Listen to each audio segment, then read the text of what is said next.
Olá, uma boa segunda-feira, você que sintoniza a programação da TV Primavera de Criciúma, um bom início de semana. Hoje, dia 30 de outubro de 2017, no ar, Boletim Primavera. Queda nas taxas de inflação e cenário externo favorável fizeram com que o Comitê de Política Monetária do Banco Central reduzisse a taxa básica de juros para 7,5% ao ano. Confira. Foi a 9ª redução seguida na taxa básica de juros do país, que chegou ao nível mais baixo desde 2013. A Selic, uma referência para as taxas praticadas em toda a economia, chegou a 7,5% ao ano. E com a queda, o valor pago para pegar um empréstimo ou um financiamento, por exemplo, tende a ficar mais barato. Essa redução representa ganhos para vários setores. Por exemplo, os empresários adoram porque o dinheiro fica mais barato. Então, para investimentos, isso é muito importante para a economia.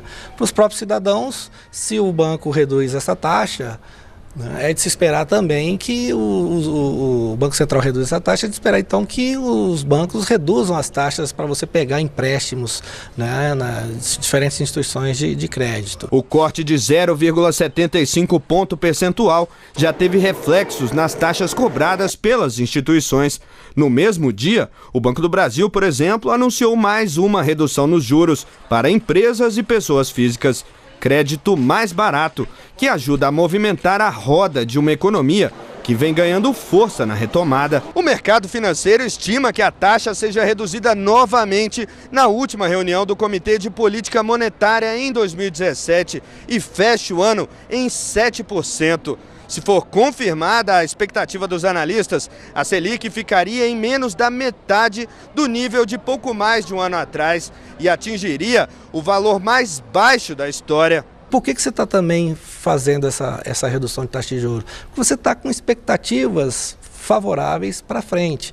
E uma das expectativas é crescimento econômico. Você está com a previsão de crescimento econômico para 2018 significativa. Isso é bom porque dá sinais para a economia, né? Por exemplo, nós estamos atingindo patamares de taxa de juros que a gente nunca verificou na nossa economia. A taxa Selic é um instrumento importante para o combate à inflação, que está em 2,54% no acumulado dos últimos 12 meses até setembro.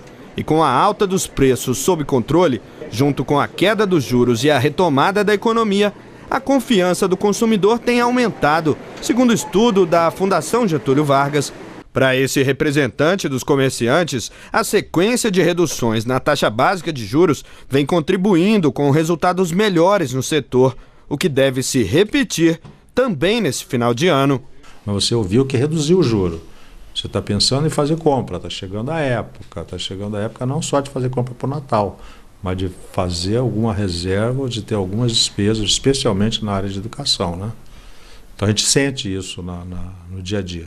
E os próprios empresários também têm mostrado que a confiança deles tem melhorado, o indicador tem melhorado no último trimestre, melhorou bastante em relação a... Quer dizer, durante o ano todo tem melhorado. Pré-sal brasileiro foi descoberto há cerca de uma década e a estimativa é de que exista uma reserva de pelo menos 16 bilhões de barris de petróleo nas áreas das bacias de Campos e de Santos. O pré-sal é formado por grandes acumulações de óleo leve, de excelente qualidade e com alto valor comercial. O leilão que ocorre nesta sexta-feira no Rio de Janeiro abrange 8 blocos. Eles estão localizados na camada pré-sal nas bacias de Campos e de Santos. A área tem 149 mil quilômetros quadrados e está localizada entre o litoral do Espírito Santo e de Santa Catarina. O petróleo está depositado a mais de 7 mil metros de profundidade abaixo do fundo do mar e de uma camada de rochas sedimentares formadas há mais de 100 milhões de anos. Em alguns locais, esta camada de sal pode chegar a mais de 2 mil metros de espessura. Descoberto em 2006, a Petrobras atingiu no fim do ano passado 1 bilhão de barris de petróleo produzidos no pré-sal. Mas a estimativa é que existe uma reserva de pelo menos 16 bilhões de barris na área. Cada poço do pré-sal está produzindo, em média, 26 mil barris por dia.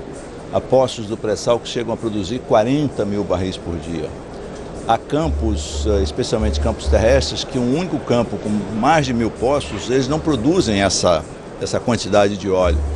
Então, no momento onde você tem, né, um preço de petróleo que não é tão atrativo e é também uma visão global de, digamos assim, de uso de energias alternativas, de energias renováveis, né, economia de baixo carbono, você ter a condição de produzir com alta produtividade significa dizer que o seu custo por barril é baixo e você tem uma condição melhor de competir. A competição já começou. São 16 empresas inscritas para a disputa, sendo 14 delas multinacionais. Com uma diferença em relação a 2013, quando ocorreu o primeiro leilão do pré-sal no Campo de Libra, na Bacia de Santos. Agora, a Petrobras não é mais obrigada a participar da exploração de todos os campos do pré-sal, com participação mínima de 30%. A companhia pode escolher os blocos que têm interesse de participar como operadora e se associar a outros grupos. O primeiro leilão do pré-sal foi feito ainda no governo anterior, houve muitos problemas e o principal deles decorre da modelagem adotada, o que gerou muitas incompreensões. Fizemos uma mudança em toda a legislação para dar mais segurança aos investidores e, além disso, nós melhoramos todo o ambiente de transparência. Os documentos são publicados em inglês, em português, em espanhol.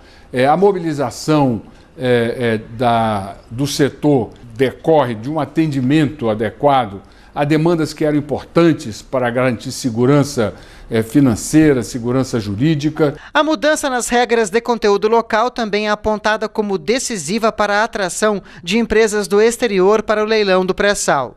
No começo deste ano, foram reduzidas em cerca de 50% as obrigações de contratação de fornecedores brasileiros para a exploração do petróleo. O ambiente, se compararmos a um ano atrás, já é totalmente diferente do que era. Ali havia ainda uma esperança, uma dúvida, uma incredulidade. Hoje há uma certeza do que foi feito. Já fizemos 2 leilões esse ano, um leilão pequeno de Campos Maduros em maio, que teve um resultado excelente. E o leilão de setembro, né, que teve um recorde de arrecadação de todos os tempos.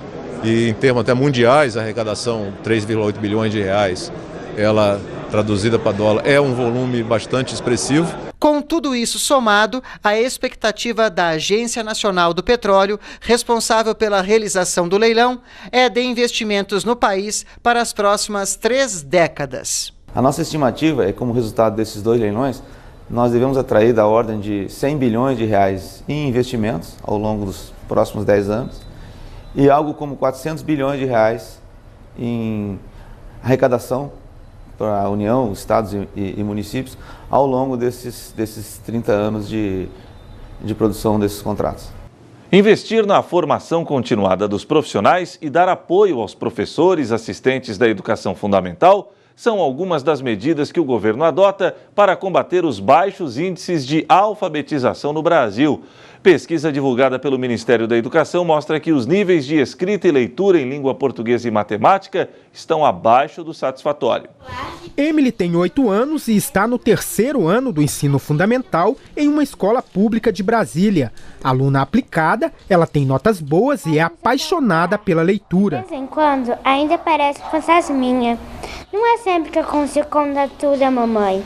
A minha mãe, ela sempre compra livro para mim para eu continuar lendo bastante. Ciências eu aprendo sobre animais e sobre organismos. Português é porque eu aprendo a escrever bem. E matemática porque eu ainda não sabia dividir. E quando eu estava estudando bastante matemática, eu fiquei muito craque em dividir. O bom desempenho apresentado pela Emily não se repete em todo o país. Segundo dados da Avaliação Nacional de Alfabetização, feita com mais de 2 milhões de estudantes do 3º ano do ensino fundamental de escolas públicas, mais da metade dos alunos tem nível de aprendizado insuficiente em 2 dos 3 resultados mostrados. Na leitura, o índice insatisfatório chega a quase 55% e 54% estão com desempenho abaixo do esperado em matemática. Na avaliação do governo, as políticas públicas de alfabetização implantadas até agora não apresentaram resultado. Por isso, o Ministério da Educação lançou uma nova política nacional de alfabetização, que envolve uma série de medidas para mudar essa realidade. A principal é um programa de apoio aos estados e municípios, às turmas do primeiro e do segundo anos, com materiais didáticos de apoio, de acordo com a escolha dos estados e dos municípios, um apoio para o professor assistente, que será um apoiador na sala de aula do professor regente de classe, e formação continuada em serviço. O MEC vai investir cerca de 2 bilhões de reais na formação de professores. O governo também criou o programa de residência pedagógica, que vai ofertar 80 mil vagas a partir do próximo ano. A formação de professores é um dos focos para melhorar o índice de alfabetização. Acredito que o foco na formação inicial e continuada de todos os professores que estão atuando, nós vamos reverter esse quadro. Eu acredito muito no professor brasileiro. O que ele precisa é ser apoiado. Na sala da Emily, toda a turma está com a nota alta, mas esse resultado é possível porque eles contam com uma professora bem preparada e qualificada para a função. Meus alunos, eles amam ler porque eu amo ler. Eles gostam de mapas, eles gostam de estudar os países porque eu tenho a formação de estudos sociais também. E isso estimula. Então, na sala tem mapas, na sala tem todo tipo de literatura. Diariamente, eles leem livros de vários gêneros literários. E o Boletim Primavera fica por aqui. Mais notícias a qualquer momento em nossa programação.